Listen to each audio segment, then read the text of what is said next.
Hello बच्चों, आज हम लोग डी एंड एफ ब्लॉक का 13th लेक्चर शुरू करने हैं बच्चों। लास्ट लेक्चर में आप लोग को मैंने जो डिस्कशन शुरू किया था आपको याद होगा। मैंने बेसिकली ऑक्सीडेशन स्टेट को डिस्कस कर रहे थे और मैंने रिडक्शन पोटेंशियल के वैल्यू से उसको रिलेट किया हुआ था। और जैसा आपको याद होगा मैंने बताया था कि क्रोमियम का सबसे जो स्टेबल ऑक्सीडेशन स्टेट होता है +3 होता है, ठीक है। क्रोमियम को +2 पसंद नहीं होता है। मैंने आपको रीजंस बताए थे कि उसका एंथैल्पी ऑफ सब्लिमेशन बहुत ज़्यादा होता है। इसके अलावा मैंने आपको बताया था कि इसका आईपी भी ज़्यादा होता है। उसी तरह से मैंने कहा था कि क्रोमियम +3 को पसंद करता है और अगर वो +2 में रहेगा तो +3 में जाना चाहेगा, और +2 से जब +3 में जाएगा तो वो रिड्यूसिंग एजेंट हो जाएगा। यानी क्रोमियम जो है +2 स्टेट में स्ट्रॉन्ग रिड्यूसिंग एजेंट है। इस क्वेश्चन को ध्यान से सुन लो, क्या बोल रहा हूँ मैं। क्रोमियम +2 स्टेट में रिड्यूसिंग एजेंट है, यानी +3 में आसानी से जाएगा, ठीक है। लेकिन मैंने आपसे कहा था कि वही अगर मैंगनीज की बात करें तो मैंगनीज को +3 कतई पसंद नहीं है। क्यों? क्योंकि उसमें जो है कॉन्फ़िगरेशन अगर आपको याद हो मैंगनीज का 3d5 4s2 होता है, तो वो थर्ड इलेक्ट्रॉन निकालने में उसको ज़्यादा एनर्जी लगती है, क्योंकि वो हाफ फील्ड का कॉन्सेप्ट वहाँ पे अप्लाई होता है। 3d5 सिस्टम है। तो अगर मैंगनीज अगर +3 में जाएगा तो it is very tough too, है ना, उसको +3 में जाना पसंद नहीं होगा, क्योंकि वहाँ पर आयनाइजेशन एनर्जी उसने ज़्यादा खर्च करना पड़ेगा। लेकिन अगर आपसे पूछ दे कि क्या मैंगनीज को +3 पसंद है, तो आप बोलेंगे नहीं, +3 पसंद नहीं है। और अगर वो +3 में अगर गलती से आ जाए किसी कंपाउंड में, तो वो +2 में बहुत तेज़ी से जाएगा। तो वो +3 से +2 में जब जाएगा तो वो इलेक्ट्रॉन गेन करेगा, तो इसलिए वो स्ट्रॉन्ग ऑक्सीडाइजिंग एजेंट होगा। तो मैंने आपको बताया था कि 3-4 एलिमेंट्स को माइंड में फिट कर लेना है। एक तो क्रोमियम को याद रखना है, क्रोमियम को +3 में पसंद है और वो +2 में रहेगा तो +3 में आसानी से जा सकता है, क्योंकि उसको +3 इसलिए पसंद होता है क्योंकि उसका आपको याद होगा सिमेट्रिक अरेंजमेंट हो जाता है T2G सिस्टम की वजह से, जो डी एंड एफ मैंने कोऑर्डिनेशन केमिस्ट्री में पढ़ाया था। और फिर मैंने कहा था कि क्रोमियम क्योंकि +2 से +3 में आसानी से जा सकता है, तो +2 से +3 में जाने के लिए उसको क्या करना पड़ेगा बच्चों, इलेक्ट्रॉन लॉस करना पड़ेगा, इलेक्ट्रॉन देना पड़ेगा, तो इसलिए वो स्ट्रॉन्ग रिड्यूसिंग एजेंट होगा। लेकिन इसका रिवर्स मामला होगा मैंगनीज का। मैंगनीज को +2 पसंद है। अगर मैंगनीज +3 में जाएगा तो वो +2 में तेज़ी से वापस आना चाहेगा, तो वो +3 से +2 में जाने के लिए उसको इलेक्ट्रॉन गेन करना पड़ेगा। तो मैंगनीज क्या है, स्ट्रॉन्ग ऑक्सीडाइजिंग एजेंट है +3 स्टेट में। फिर मैंने आपको एक बात और भी बताई थी कि कोबाल्ट +3 से +2 में और तेज़ी से जाता है और वो स्ट्रॉन्गेस्ट ऑक्सीडाइजिंग एजेंट होता है। अगर मैंगनीज और कोबाल्ट में कंपैरिजन करें तो कोबाल्ट और मैंगनीज में ज़्यादा स्ट्रॉन्ग ऑक्सीडाइजिंग एजेंट बच्चों कोबाल्ट होता है।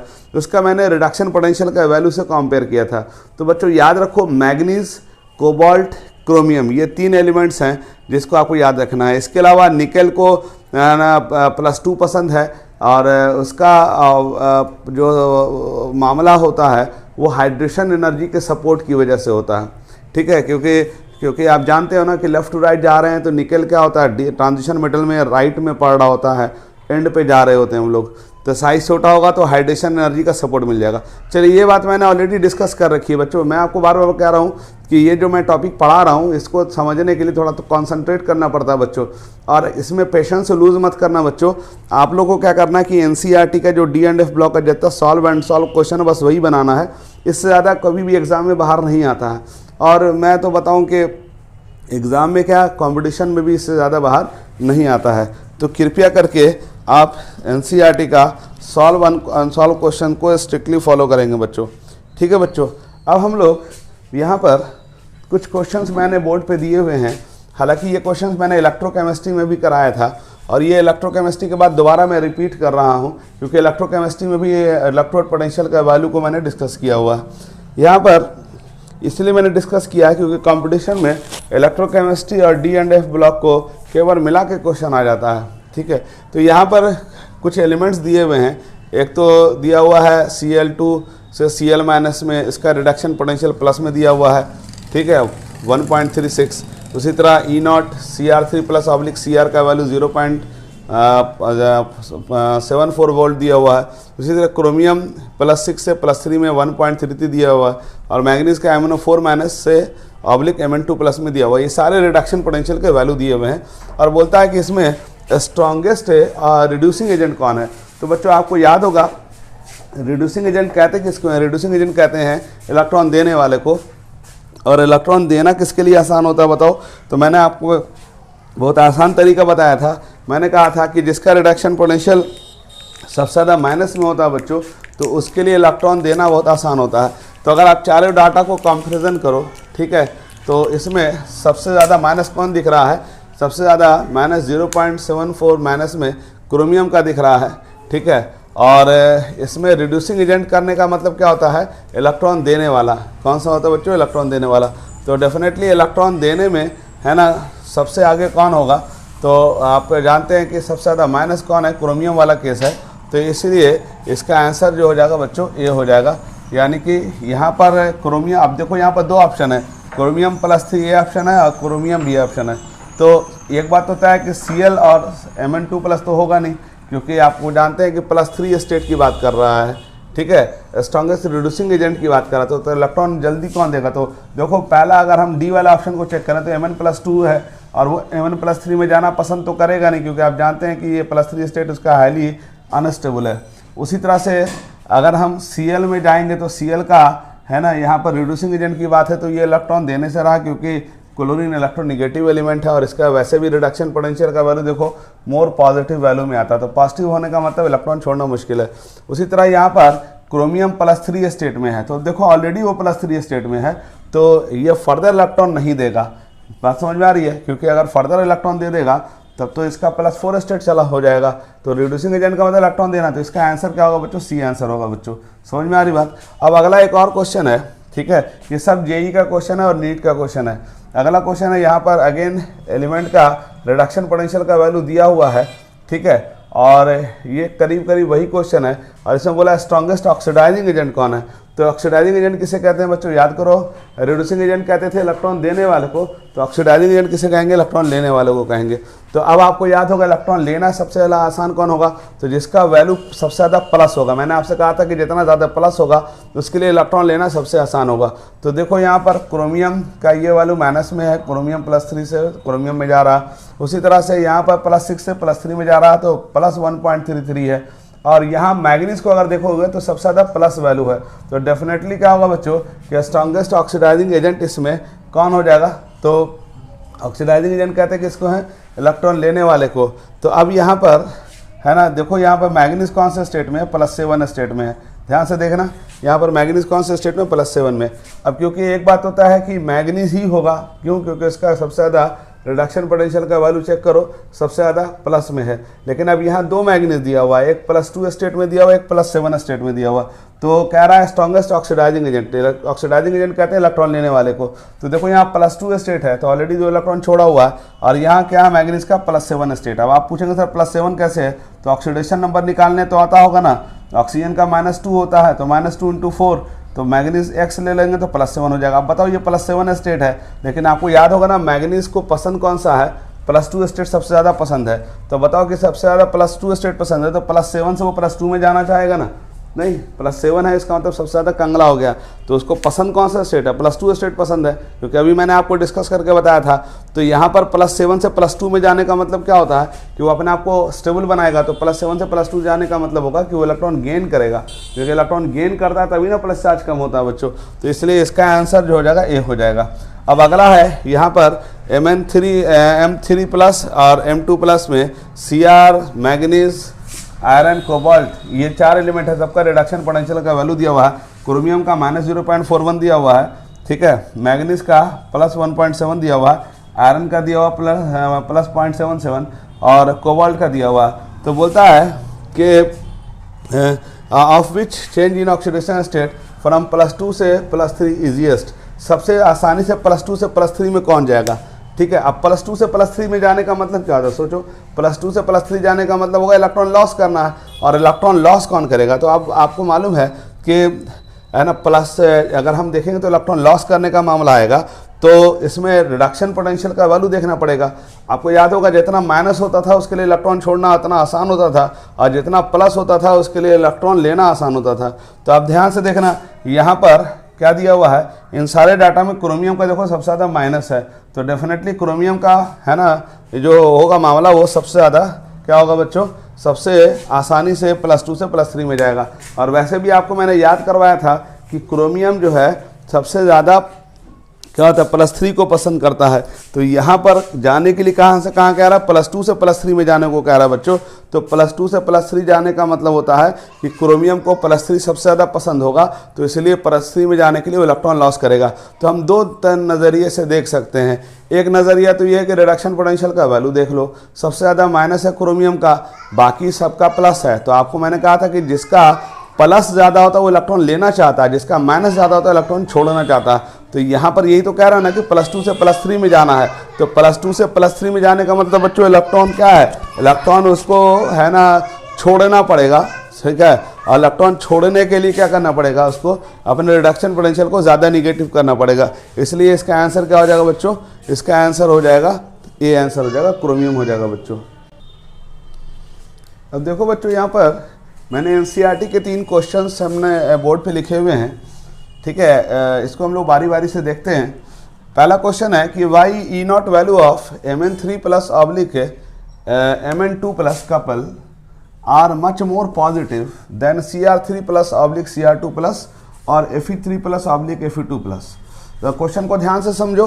क्वेश्चन कह रहा है कि E0 वैल्यू जो होता है, ठीक है, Mn3+ ऑब्लिक M2+ का मच मोर पॉजिटिव होता है। अब आपको याद करो मैंने क्या कहा, पॉजिटिव होने का क्या मतलब होता है, पॉजिटिव होने का मतलब होता है कि उसको वो चीज़ पसंद नहीं है। याद करो मैंने आपको बताया था जितना ज़्यादा पॉजिटिव होने का मतलब होता है ये अनफिजिबल होता है। आपको एक फार्मूला मैंने पढ़ाया था, ΔRG0 = -NFE0, ठीक है। याद करो ये थर्मोडायनेमिक्स में पढ़ाया था, ΔRG0 = -NFE0। तो आपको याद होगा मैंने आपसे कहा था कि कोई भी थर्मोडायनेमिक्स में जब हम कहते हैं कि ये काम आसान है तो हम किसके टर्म में बात करते हैं, गिफ्ट फ्री एनर्जी के टर्म में बात करते हैं, जिसको हम लोग ΔRG कहते हैं या ΔRG0 कह सकते हैं स्टैंडर्ड कंडीशन में। तो आपको याद होगा मैंने कहा था कि ΔRG0 जितना ज़्यादा निगेटिव होता है इसका मतलब उसके लिए वो काम आसान होता है, और ΔRG0 जितना ज़्यादा पॉजिटिव होगा तो उसके लिए वो काम क्या होता है उतना मुश्किल हो जाता है। तो अब इसी फॉर्मूला को आप ध्यान रखेंगे और कहता है कि E0 value of Mn3+ couple are much more positive. E0 value ज़्यादा पॉजिटिव होता है, क्या होता है बच्चों, ज़्यादा पॉजिटिव होता है। M3+ oblique M2+ couple are much more positive, ठीक है। तो कहता है कि ज़्यादा पॉजिटिव है, इसका क्या मतलब होगा, पॉजिटिव होने का मतलब ये होता है कि उसको जो है इलेक्ट्रॉन लॉस करना मुश्किल होगा, ठीक है। क्योंकि थर्मोडायनेमिक्स के हिसाब से जब ये वैल्यू पॉजिटिव होगा तो ये वैल्यू क्या हो जाएगा, ध्यान से सुनना, E0 सेल का वैल्यू जितना E0 का वैल्यू जितना पॉजिटिव होता है तो ΔRG0 का वैल्यू क्या हो जाएगा उतना निगेटिव हो जाता है, क्या होता है, निगेटिव होता है। लेकिन यहाँ पर जो कह रहा है, यहाँ पर कह रहा है कि मच मोर पॉजिटिव है, यानी कि उसके लिए है ना +3 में जाना उतना क्या है ना मुश्किल है। तो ध्यान से सुनो, +3 में जाना उतना मुश्किल है। वैसे आपको याद होगा कि मैग्नीज का कॉन्फ़िगरेशन याद करो 3d5 होता था। तो अब बताओ कि 3d5 है तो पहला इलेक्ट्रॉन निकालना तो आसान होगा, दूसरा भी आसान होगा, लेकिन तीसरा इलेक्ट्रॉन निकालना क्या होगा, मुश्किल हो जाएगा। बोलो क्यों, क्योंकि 3d5 से इलेक्ट्रॉन निकाल रहे हैं और 3d5 का कॉन्फ़िगरेशन क्या होता है, स्टेबल माना जाता है क्योंकि हाफ फील्ड होता है। तो कहता है कि इसका ज़्यादा पॉजिटिव है, लेकिन क्रोमियम का और आयरन का ज़्यादा पॉजिटिव नहीं है। इसका मतलब कि थर्मोडायनेमिक्स के हिसाब से चलेंगे तो पॉजिटिव होने का मतलब होता है नॉन फिजिबल, ठीक है, और अगर निगेटिव होने का मतलब होता है ज़्यादा फिजिबल, ठीक है। तो यहाँ पर जो मैग्नीज के बारे में कह रहा है तो इसमें कह रहा है कि E0 वैल्यू ज़्यादा पॉजिटिव है, इसका मतलब उसके लिए +3 में जाना है ना अनफिजिबल है। ज़रा बात को समझो, कन्फ्यूज़न होता है यहाँ पर इस एरिया में। जब हम कह रहे हैं कि +3 से +2 में, देखो Mn+3 से +2 इसका मतलब ज़्यादा पॉजिटिव है, यानी कि वो Mn2+ से Mn3+ में जाना चाहता है, तो ये अनफिजिबल होगा। I am talking about Mn+2 से Mn3 में जाना चाह रहा, Mn3+ से M2+ में नहीं जाना चाह रहा। ध्यान समझ लो, ये M3+ से Mn2 में नहीं जाना बल्कि M2+ से Mn3+ में जाना। तो इसका मतलब ये ज़्यादा पॉजिटिव है, तो इसका मतलब कि उसके लिए ये काम उतना मुश्किल हो जाएगा क्योंकि थर्मोडायनेमिक्स के हिसाब से वो काम में ΔG क्या हो जाएगा, उतना पॉजिटिव हो जाएगा। तो मैग्नीज के लिए बोलता है ज़्यादा पॉजिटिव है, लेकिन बाकी एलिमेंट्स के लिए, क्रोमियम के लिए और आयरन के लिए क्यों पॉजिटिव, क्यों कम पॉजिटिव है, यानी उतना ज़्यादा वो फिजिबल है। तो उसकी वजह सिंपल सी है कि मैग्नीज का थर्ड IP क्या होगा, ज़्यादा होता है और थर्मोडायनेमिकली वो अनफिजिबल होता है। लेकिन क्रोमियम का आपको याद करो कि उसमें हमने कहा था कि क्रोमियम को +3 पसंद है, याद करो। तो इसका आंसर आपके एनसीईआरटी बुक में मैंने क्वेश्चन जो दिया हुआ है पेज नंबर 220 में आप जाके एनसीईआरटी चेक कर लीजिएगा। मैं क्वेश्चन है ना वही पढ़ दे रहा हूँ। एग्जाम्पल 8.7 है, बोलता है why is the E0 value of M3+/M2+ couple is much more positive than Cr3+/Cr2+ और Fe3+/Fe2+। तो देखो इसका आंसर दिया हुआ है much large third IP energy of manganese. ठीक है, तो अब वही बात बोल रहा है जो मैंने आपको बताया कि इसका थर्ड IP बहुत ज़्यादा है। तो अच्छी तरह समझ लो, M3+ से M2+ जाने की बात नहीं हो रही है, या M2+ से M3+ जाने की बात हो रही है। अगर वो M3+ से M2+ जाने की बात होती तो वो क्या होता, फिजिबल होता, क्योंकि मैग्नीज को M+2 पसंद है। हम बात कर रहे हैं +2 से +3 जाने की बात कर रहा है ये, तो +2 से +3 जाने का मतलब वो अनफेवरेबल हो जाएगा। और क्रोमियम का +2 से +3 जाना ज़्यादा फिजिबल है, यानी उसको ज़्यादा पसंद है +3 स्टेट। बस ये बात याद रखो बच्चों कि मैग्नीज को +3 पसंद नहीं है, क्रोमियम को +3 पसंद है। बस इतना सा बात तो याद रहेगा ना। तो अगर आप ये बात समझ जाएंगे तो बाय डिफ़ॉल्ट इसका एक्सप्लेनेशन आपको थर्ड IP से मिलेगा, क्योंकि मैग्नीज का थर्ड IP क्या होता है, मुश्किल होता है, क्योंकि वो हाफ फील्ड से इलेक्ट्रॉन विड्रॉ करता। अब इसका आंसर मैं पढ़ के सुना दे रहा हूँ, आपके पास भी एनसीईआरटी बुक ओपन करके देखिएगा। Much more third IP of manganese, ठीक है, और इसमें ब्रैकेट में दिया हुआ है where are required changes D5 से D4। तो is mainly responsible for this also explain why the +3 state of manganese is little important, यानी कि उसका +5 स्टेट उसको पसंद नहीं आएगा, क्योंकि उसका थर्ड IP बहुत ज़्यादा हो जाता है बच्चों। ठीक है, और इसको थर्मोडायनेमिक्स के टर्म में भी सोच सकते हैं, ध्यान रखिएगा। अब अगला क्वेश्चन है कि which one is a strong reducing agent. Reducing agent किसे कहते हैं बोलो? रिड्यूसिंग एजेंट कहते हैं इलेक्ट्रॉन देने वाले को। तो इलेक्ट्रॉन देगा कौन जल्दी? तो +2 क्रोमियम +2 या आयरन +2। अब बताओ, याद करो क्रोमियम को कौन सा ऑक्सीडेशन स्टेट पसंद है, याद करो +3 ज़्यादा पसंद है। अब यहाँ क्रोमियम कौन सा स्टेट में है? +2 में। आयरन +2 है और क्रोमियम +2 है। तो अब बताओ कि +2 में से +3 में जाना है, क्योंकि रिड्यूसिंग एजेंट का मतलब होता है इलेक्ट्रॉन देने वाला। तो क्रोमियम को +3 ज़्यादा पसंद है, आयरन को +3 कम पसंद है। बोलोगे सर ये कैसे पता चला? तो आपको याद होगा मैंने आपसे कहा था ना कि क्रोमियम को +3 पसंद है, क्योंकि उसका है ना सिमेट्री जो होती है, जो T2G और EG की ज़्यादा स्टेबल होती है, और इस लिहाज से क्रोमियम को +3 पसंद है। और वैसे भी हम एक तरीका और भी देख सकते हैं बच्चों, रिडक्शन पोटेंशियल का वैल्यू देख सकते हैं। आपको याद होगा रिडक्शन पोटेंशियल का वैल्यू जितना ज़्यादा निगेटिव होता है उसके लिए इलेक्ट्रॉन छोड़ना आसान होता है। अगर आप को बात समझ में नहीं आती है तो आप जाकर पेज नंबर 214 पे चले जाइए, और 214 पेज नंबर पे अगर आप देखेंगे तो वहाँ पर जो चार्ट बना हुआ उसमें रिडक्शन पोटेंशियल का वैल्यू दिया हुआ है। ठीक है, अब यहाँ से किस में जाने को कह रहा है? रिड्यूसिंग एजेंट कह रहा है। क्वेश्चन कह रहा है स्ट्रॉन्गेस्ट रिड्यूसिंग एजेंट कह रहा है, तो +2 से +3 में जाना है। तो अगर आप देखेंगे तो रिडक्शन पोटेंशियल का वैल्यू दिया हुआ है +3 से +2 का, और क्रोमियम का चेक करो तो -0.41 है। आपके पास किताब है, किताब खोल के देखिए, -0.41 है। और आयरन का चेक करो तो देखो +0.77 है। तो आपको याद होगा मैंने क्या कहा था, जितना ज़्यादा माइनस होता है उसके लिए इलेक्ट्रॉन छोड़ना उतना आसान होता है। तो आयरन और कोबाल्ट क्रोमियम यही दोनों कंपैरिजन करने को कह रहा, तो इसका क्रोमियम का ज़्यादा माइनस है तो इसके लिए उतना फिजिबल हो जाएगा। ठीक है, और आयरन का क्या होगा, उतना प्लस होगा, तो उसके लिए क्या होगा, उतना अनफिजिबल हो जाएगा। और वैसे भी हम जानते हैं कि क्रोमियम को +3 जो पसंद है उसके सिमेट्री अरेंजमेंट की वजह से होती है। अगला क्वेश्चन है which is the highest why is the highest oxidation state of metal exhibit by oxide और फ्लोराइड ओनली।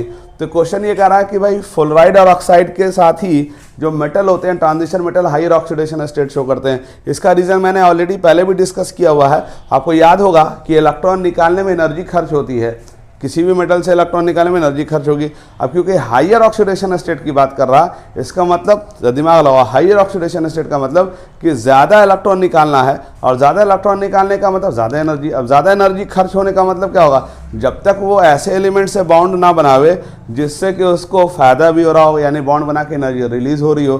तो हम जानते हैं ना कि ऑक्सीजन और फ्लोरीन दोनों में साइज़ छोटा होता है। साइज़ छोटा होगा तो बॉन्ड जो बनेगा वहाँ पर वो क्या होगा, बॉन्ड लेंथ उसका छोटा होगा।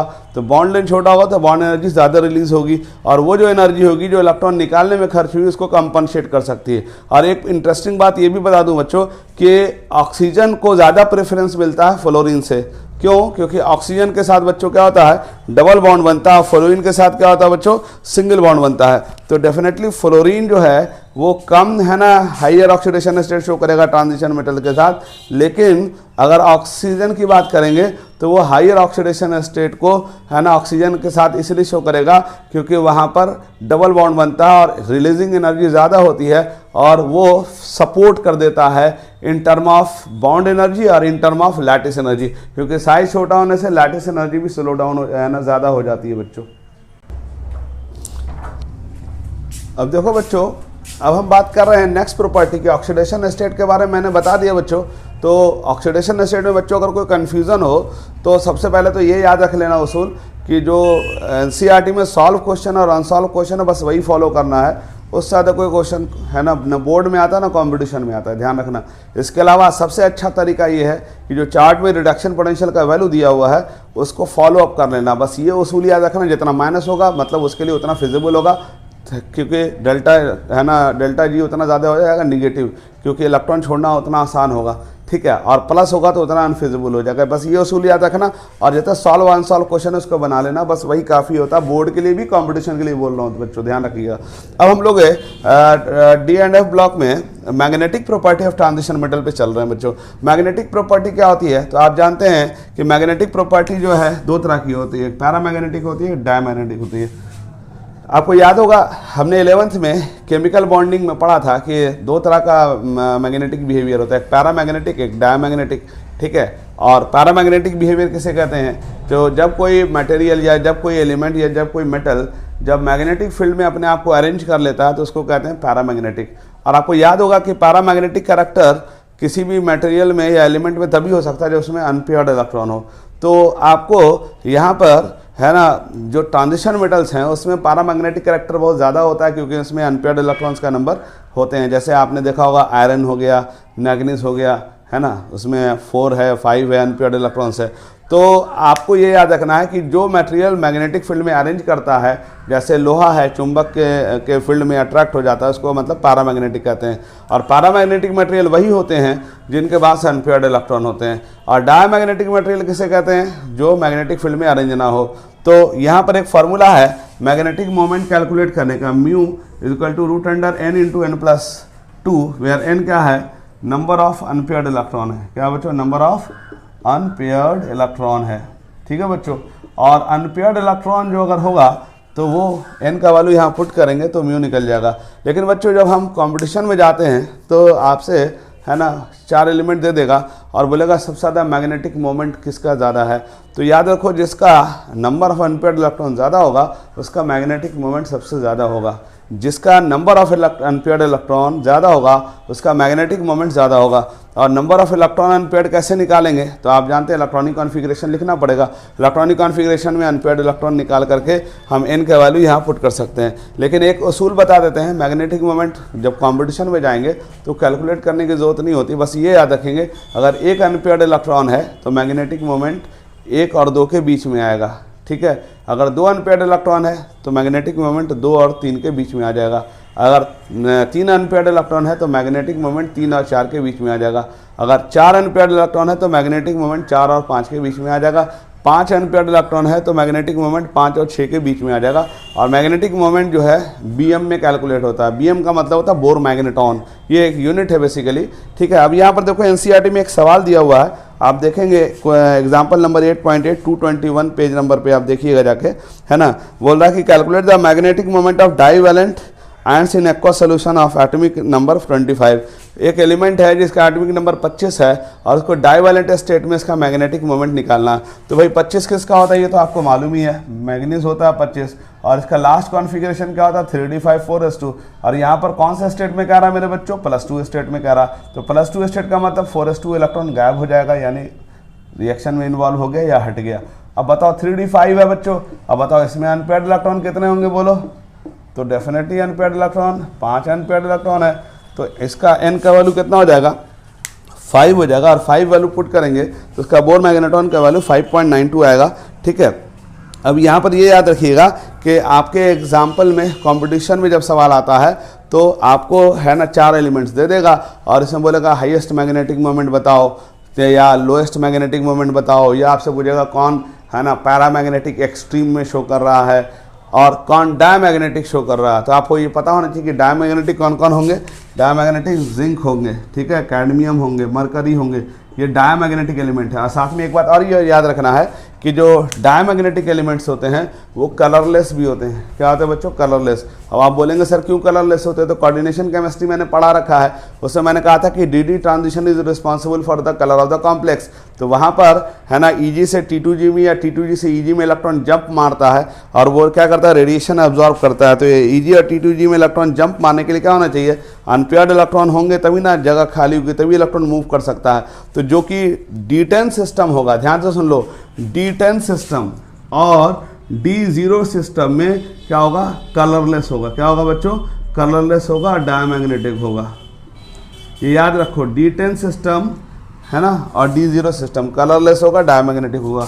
जैसे D10 सिस्टम का एग्जांपल Zn2+ है या Zn है, ठीक है। उसी तरह से है ना अगर आप देखेंगे D0 सिस्टम है तो स्कैंडियम +3 स्टेट में क्या होगा? स्कैंडियम क्या होता है बच्चों? 3D1 4s2 होता है। तो +3 स्टेट में क्या हो जाएगा? इसका D0 सिस्टम हो जाएगा। तो ये D0 सिस्टम हो गया तो डायमैग्नेटिक हो जाएगा और क्या हो जाएगा? कलरलेस हो जाएगा। लेकिन बच्चों एक एक्स्ट्रा बात और वो बता दूं कि अगर मान लो D0 सिस्टम या D10 सिस्टम मौजूद नहीं है एग्जाम्पल में, तो याद रखोगे D5 सिस्टम भी कलरलेस होता है। क्या मैंने बोला? D5 सिस्टम भी कलरलेस होता है, ठीक है। ये स्पेशल केस है और इसकी वजह आप लोग को नहीं जानना है, बस ये याद रखना कि D5 सिस्टम भी कलरलेस होता है, ठीक है बच्चों।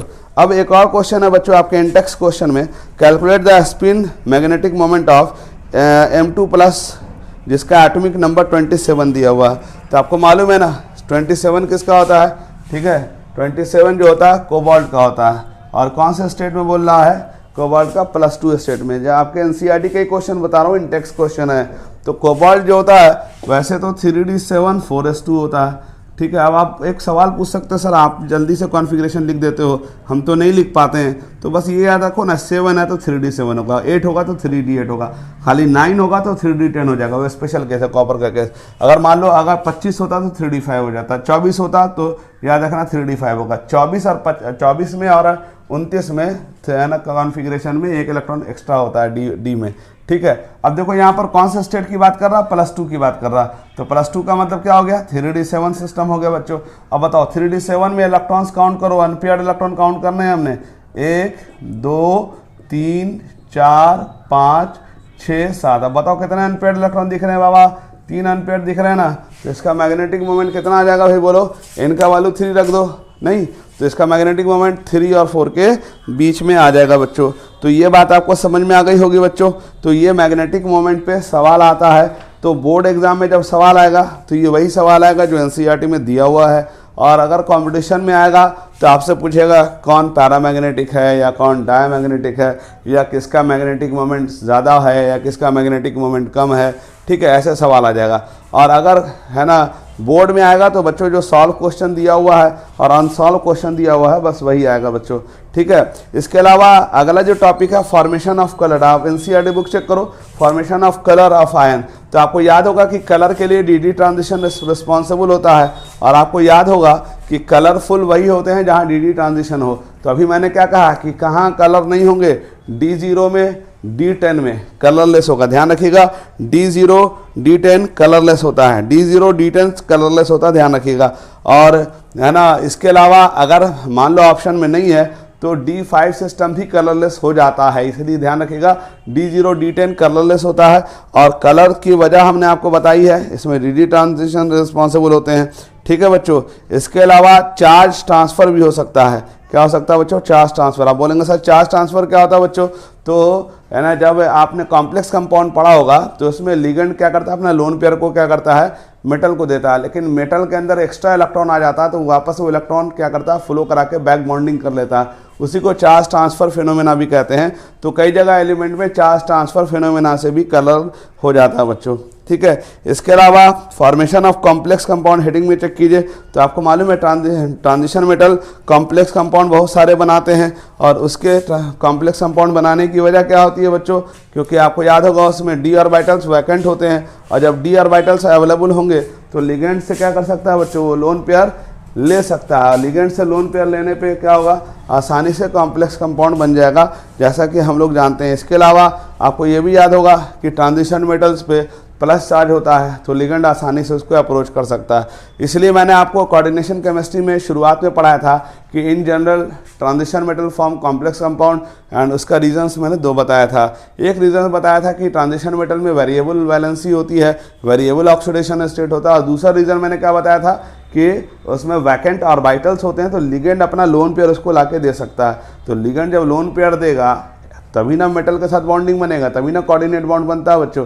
इसलिए ये याद रखिएगा बच्चों कि अगर आपसे पूछ दे कि ट्रांजिशन मेटल शो है ना कॉम्प्लेक्स कंपाउंड या फॉर्म कॉम्प्लेक्स कंपाउंड, तो उसका रीजन क्या है, due to available vacant D orbital and having क्या वेरिएबल ऑक्सीडेशन स्टेट। इसके अलावा बच्चों कैटालिटिक प्रॉपर्टी के बारे में देखो दिया हुआ है, तो कैटालिटिक प्रॉपर्टी है ना क्या होती है बच्चों, तो कैटलिस्ट का काम क्या होता है, रिएक्टेंट को प्रोडक्ट में आसानी से ट्रांजिट कर देता है। केमिकल काइनेटिक्स याद करो मैंने पढ़ाया था, तो मैंने कहा था रिएक्टेंट जो है कैटलिस्ट के सरफेस पे एड्जॉर्ब होता है, तो वहाँ एड्जॉर्प्शन के दौरान क्या होता है बच्चों कि वहाँ एनर्जी रिलीज होती है, वंडरवाल फोर्स लगता है। तो वो जो ट्रांजिशन मेटल्स होते हैं वो हाइयर कैटालिटिक एक्टिविटी रखते हैं। उसकी वजह ये होती है बच्चों क्योंकि ट्रांजिशन मेटल्स में वैकेंट ऑर्बिटल्स बहुत ज़्यादा मौजूद होते हैं, तो आसानी से कोई भी है ना रिएक्टेंट आसानी से उसके सरफेस पे अटैच कर सकता है लोन पेयर को दे करके, और जिसकी वजह से उसके लिए क्या होता है, एनर्जी रिलीज़ करवाना आसान होगा, और जिसकी वजह से उसका एक्टिवेशन एनर्जी, जिसको हम लोग कहते थे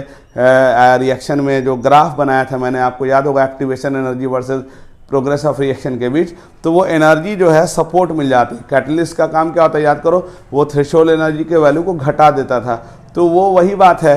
तो यहाँ पर ट्रांजिशन मेटल्स लार्ज है ना रिएक्शन को क्या करता है, कैटलाइज करता है, क्योंकि उसमें क्या होता है कि वैकेंट ऑर्बिटल होते हैं, सरफेस एरिया लार्ज होता है, आसानी से रिएक्टेंट को अपने सरफेस पे ऐड ऑन कर सकते हैं, इसलिए वो क्या होते हैं बच्चों, वो है ना कैटालिटिक एक्टिविटी में अपने आप को क्या करते हैं, पार्टिसिपेट करा सकते हैं बच्चों। ठीक है बच्चों, अब जो है इसको आप लोग खुद से पढ़िएगा बच्चों, और कोशिश ये कीजिएगा कि एक बार एक एक क्वेश्चन सॉल्व अनसॉल्व क्वेश्चन को पूरी तरह सॉल्व कर लें बच्चों। फिर नेक्स्ट लेक्चर में बच्चों हम लोग इसके आगे कंटिन्यू करेंगे। अब है ना डी ब्लॉक जो है ऑलमोस्ट कंप्लीशन पे है।